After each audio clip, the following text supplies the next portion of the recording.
众所周知，中国是个基建狂魔，能在最复杂的地形上架桥、修路、建大坝，不管是高山峡谷还是江河湖海，都能造出令人惊叹的工程。但你知道吗？这种魔幻操作可不是现代人的专利。在几百年前的古代中国，就有这么一个地方，它的存在简直就是对我们认知的挑衅。起因是考察队收到了一张照片，说在中国西南部贵州一个以山地著称、到处都是崇山峻岭的省份，有一座空中城堡。它不是建在平地上，也不是建在山顶，而是像燕子搭窝似的，牢牢挂在垂直的悬崖峭壁上。城堡下面是一条赤红色的河，远远看去，就像从石头里长出来的建筑群。而且有人还在古堡里发现了林彪红一军团的指挥部旧址。那么这地方是真实存在的吗？如果是真的，古人没有现代的机械和技术，到底是怎么把房子建在悬崖上的呢？住在里面的又是一群什么样的人呢？带着这些疑问，本期视频跟随专业考察队去揭开这座威严古堡的秘密。这就是考察队出发的全部理由，一张照片。照片上是一大片密密麻麻的建筑群。你没看错，这不是一个小村子，这简直是一座城。但诡异的地方来了，这座城它不是建在平地上，也不是建在山顶上，它是挂在悬崖上的。你看这照片，下面是滚滚的江水，上面是一整块几乎90度垂直的巨大红色岩石。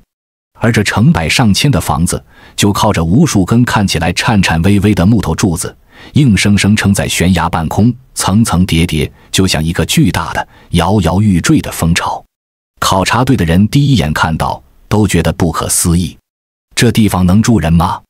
要是风大点，是不是就塌了？更奇怪的是，我们去查资料，贵州赤水这个地方地理位置极其特殊，它南边是平均海拔1500米的云贵高原，北边是海拔只有500米的四川盆地。这个巨大的海拔落差，加上几千万年的流水切割，导致这里遍地都是幽深的峡谷和陡峭的山沟。说白了，这里自古以来就是地无3尺平，能耕种的田地少得可怜。在明代的时候，古人学者甚至评价它是天下第一贫瘠之地。这就产生了第一个问题，在一个连耕地都稀缺，根本不适合人类大规模居住的地方，怎么会凭空出现这么一座规模庞大、建筑结构如此反人类的悬空古城？这照片是真的吗？还是某个艺术家的作品？如果它是真的，这样危险的建筑又是因何出现的？我们今天的目标就是找到这个照片里的地方，揭开它背后的秘密。考察队的第一站是深入贵州赤水的大山深处。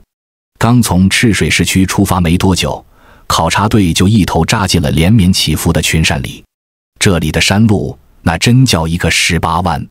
同车的向导告诉考察队，这附近的山势特别陡，层层叠叠，居民们大多都是分散居住在山里的。越野车开到一半没路了，只能下车，跟着向导在几乎没有路的山里步行攀爬。经过一番折腾，考察队终于爬上了一个陡崖顶端的平台。就在这时，眼前出现的景象，所有人都惊呆了。在考察队对面，又是一座几百米高的红色砂岩绝壁。这个绝壁近乎90度垂直，可就在这悬崖的顶上，居然有一块足球场大小的平地。更夸张的是，上面居然真的住着几户人家。阳光下，甚至隐隐约约能看见几亩水田。毫不夸张地说，这不就是传说中的世外桃源吗？像是住在白云上面的人家。考察队决定过去看个究竟。我们了解到，这个山顶叫马路村，上面只有2户人家，已经在这里住了3代了。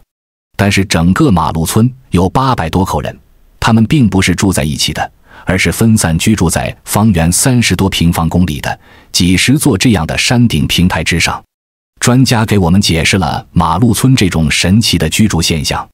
他说，这片地区在几千万年前其实是一整块平坦的高原，但是架不住这里雨水多，溪流急，常年累月的冲刷，就把这块大平地削成了一座座顶部平坦、四周陡峭的孤岛。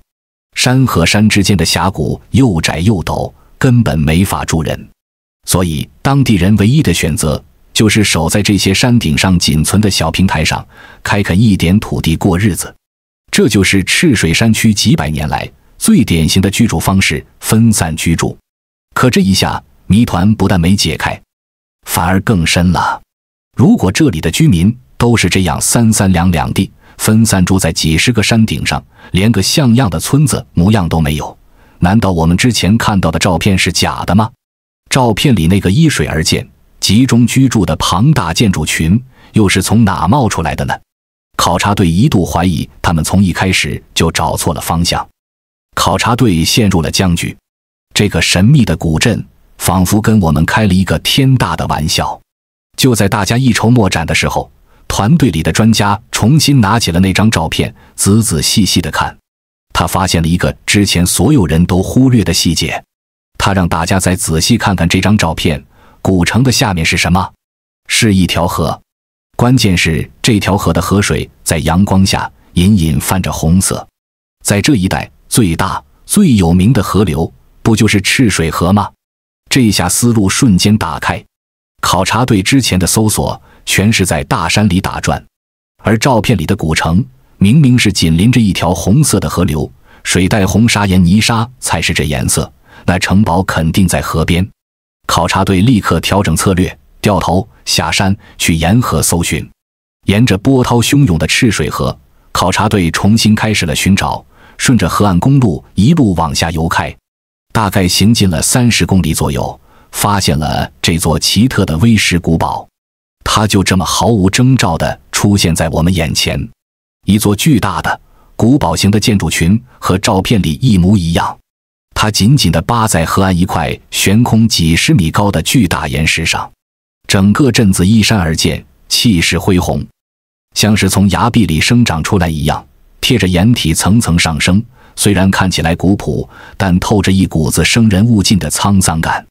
河对岸的河床上，一块巨大的岩石突兀地立起来，足足有几十米高，就像从水里长出来的一块巨石，三面都被赤水河围着，只有背面连着一点点山壁。而在这块悬空的巨石上面，一片木质吊脚楼密密麻麻地挨在一起，黑瓦红柱一层叠着一层，有的木柱直接从岩石边缘伸出来，悬空挂在半空中，看着既惊险又壮观，活脱脱就是一座空中城堡。当地人告诉我们，这个古镇名叫丙安。丙安古镇依山水而建，因为与赤水河中有川黔闻名的大咸滩丙滩而得名。它可不是什么现代艺术建筑，从明朝万历29年，也就是公元1601年开始，这个古镇就存在了。这几百年来，它就一直伫立在这块临河的巨石之上。隔着河看，它基本保持了明清时期的原貌，被专家称为明清建筑与历史的活化石。而要进入这个古镇，在过去交通极为不便，除了我们现在走的这座悬索吊桥，在古代只有一条水路可以通往丙安古镇的脚下。踏上古镇的土地，才感觉到时空的穿梭感，脚下不再是泥土，也没有宽阔的柏油马路，只有狭隘的被岁月和脚步磨得发光发亮的青石板路。镇子非常小，面积不到2平方公里，整个镇子就靠一条大约500米长的石板路，迂回曲折地把所有房屋串在了一起。这么说吧，路到底有多窄呢？就是两边的房子几乎要亲到一起了，你伸开双臂就可以摸到两边的墙壁，而且两边的房子几乎全是木头的，旧的木门板，雕花的木窗。镇内只有200名多常住人口，大多都是李、王、张这些祖辈定居的老姓。直到今天，家家户户还守着日出而作、日落而息的老习惯。继续往上走，街道开始变得更陡，石阶更密集。越往古镇腹地走，越能感受到这里的布局不是为舒适而建，而是顺着山势适应自然。每走几十步，街道就会突然拐一个方向，像是避开什么山石，又或是顺着岩壁的走势自行调整。这种随山而起的建筑方式让整个古镇像是一体的结构，没有某一区域特别突兀，也没有硬凿出来的痕迹。最重要的是，这里和其他商业化的古镇完全不同，这里是活的。考察队探访时，镇上依然居住着很多原住民。狭窄的街道两旁是鳞次栉比的老屋，你能看到老人家在门口晒着太阳，也能看到明代古老的木质吊脚楼窗户里伸出现代的晾衣杆。这里依然充满了市井生活的气息，是从明代逝去的时光留下来的鲜活印记。这就是丙安古镇最奇特的人文景观——悬空的生活。它三面环水，背靠青山，镇上的房子全都是木质的悬空吊脚楼，每栋吊脚楼都像是在抱住这块威严，它们垒石为墙，依山而建。靠近山体的一侧，柱子很短，落在岩石上，而靠近江水的一侧，柱子就变得极长，深深地插进下面的岩石缝隙里，硬是把房子架在了半空中。那住在这种房子里是什么体验呢？我们只能想象，推开窗户，脚下100米就是滚滚的赤水河，这种感觉既危险又魔幻。那么，这个三面环水的威严古堡是如何做到雨季涨水不泡坏房子的呢？抛开这个不说，木头怕火，房子挨这么近，如果一旦失火，不就全烧光了吗？可村民告诉我们说，几百年来经历了几十次洪水、火灾，古镇照样好好的。这护身法宝到底是啥？几百年前的明代古人为什么非要跟自己过不去，选择在这么一块巨石上用这么危险的方式修建城镇呢？这背后一定藏着什么奥秘。带着这个疑问，考察队决定先从古镇脚下这块地基，一块巨大的岩石开始考察。于是顺着布满青苔的石梯绕到了古镇的东南方。很快，专家就在这里有了重大发现。在东南山壁存在着奇怪的岩石结构，像夹心饼干，上下是几十米厚的红色砂岩，敲着当当响，特别硬，中间夹着2米厚的砾岩，手一抠就掉渣。什么是砾岩？专家解释说，这玩意儿就是有很多大大小小的鹅卵石、碎石头被粘在一起形成的。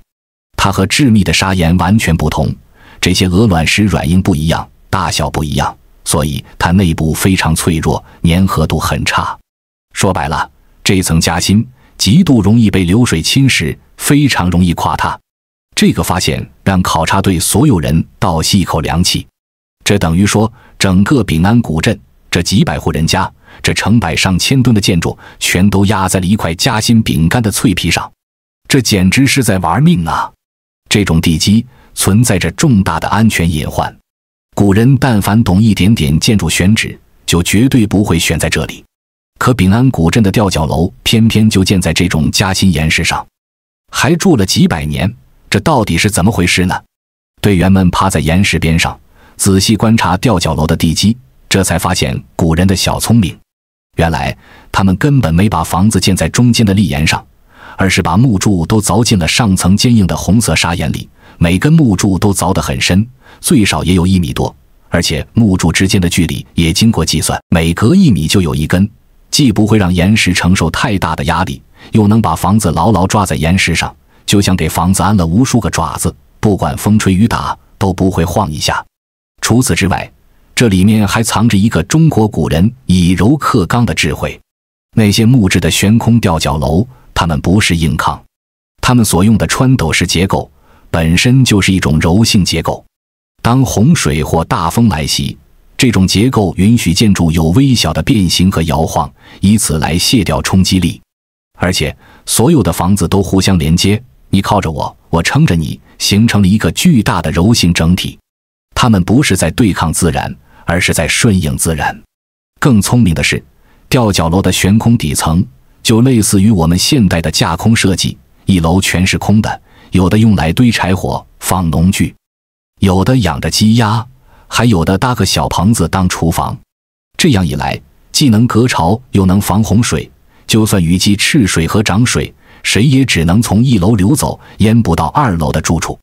考察队还发现，吊脚楼的屋顶盖着小青瓦，一片叠一片，像鱼鳞，瓦檐都往外挑出半米多。下雨的时候，雨水能直接滴到悬崖下，不会顺着墙面流进屋里，把木头泡坏。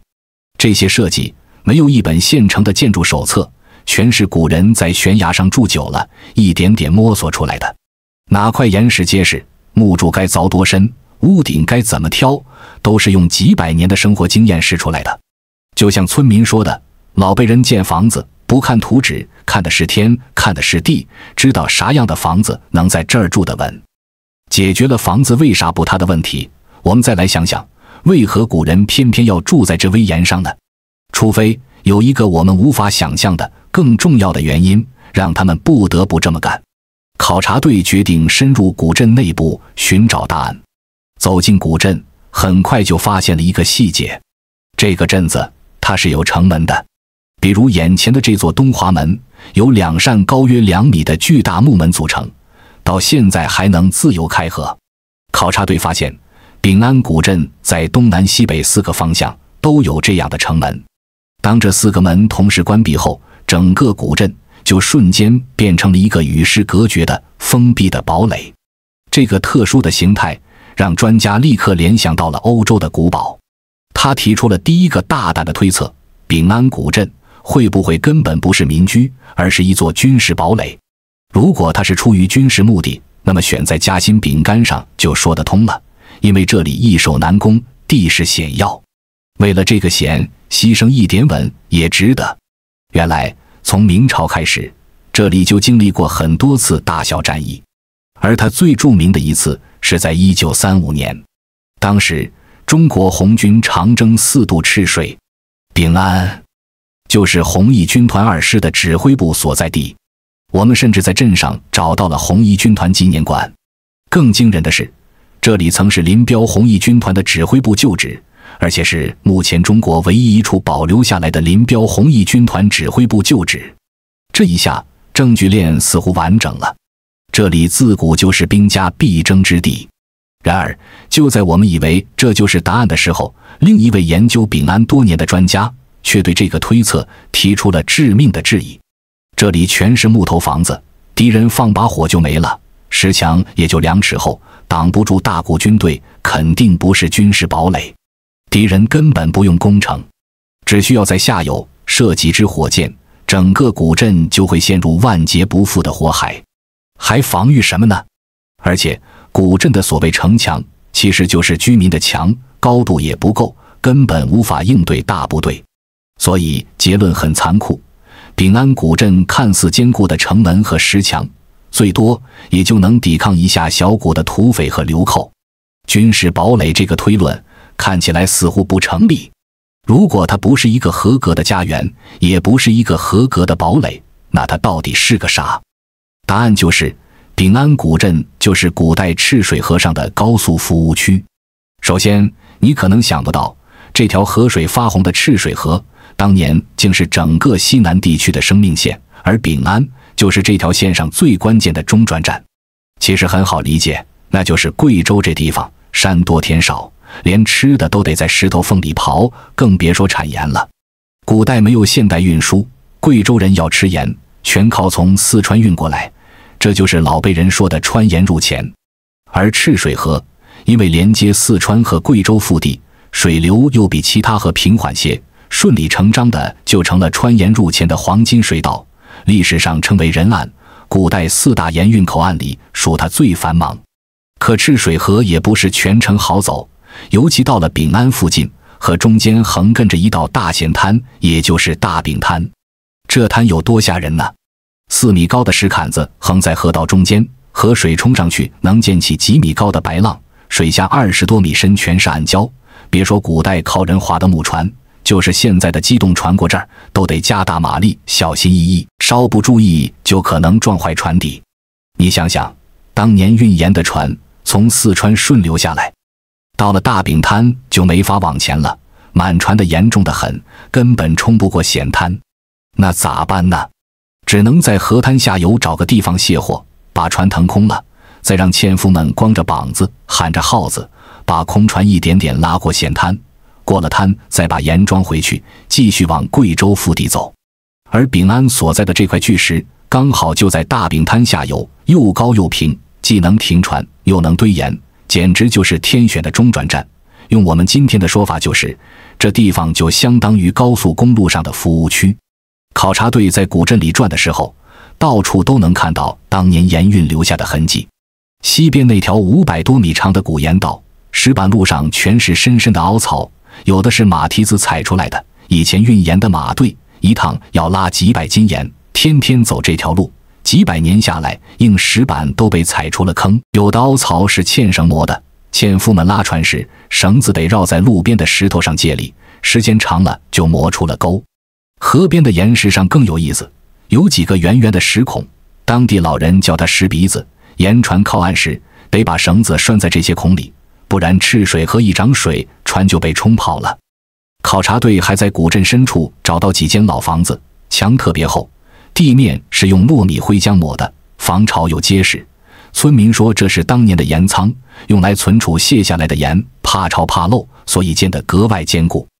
除了这些硬痕迹，还有文字记载能作证。考察队在古镇一户姓王的老人家里看到了一本传了7代的清代诗集，作者是道光年间的诗人陈锡进。他当年路过丙安，写下了满眼盐船争夺岸，收得百货西洋中的句子。你能想象那画面吗？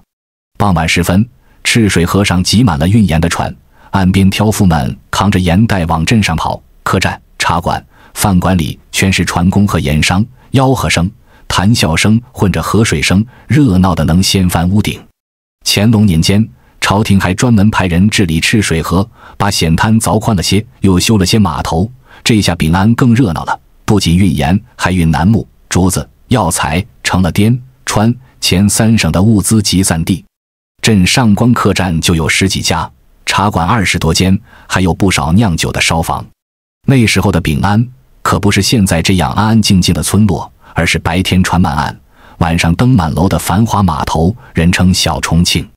历史总是滚滚向前，当现代公路修通了，当卡车和火车取代了赤水河的木船，穿盐入黔这条古老的商道，在短短几十年里就彻底没落了。丙安古镇这个曾经的黄金枢纽，也迅速地失去了它所有的功能。繁华落尽，商人们走了，士兵们撤了，钱庄关门了，吊脚楼里的仓库也空了。这座悬空之城很快就被遗忘了。但从另一个角度看，这又是一种幸运。正因为它的交通不便，也正因为它的经济价值消失了，它才完美地躲过了现代化的浪潮。